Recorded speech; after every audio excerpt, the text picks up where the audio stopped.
திருச்சிட்டம்பலம். திருவாசகம். யாத்திரை 10. அனுபவ அதீதம் உரைத்தல்.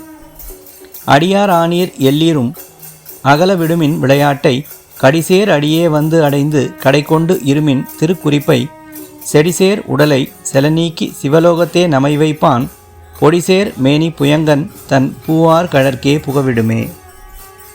இதன் பொருள், எம்பெருமானின் அடியாரான நீங்கள் யாவரும் விளையாட்டுச் செயல்களை தூரத்தே விடுங்கள்.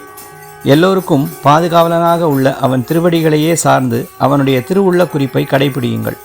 இப்படி நீங்கள் செய்தால் திருநீறு பூசிய திருமேனியுடைய பாம்பினை அணிந்த பெருமான் முடைநாற்றம் வீசும் இவ்வுடலை நீங்கச் செய்து நம்மை சிவபுரத்தின் கண் வைப்பான்.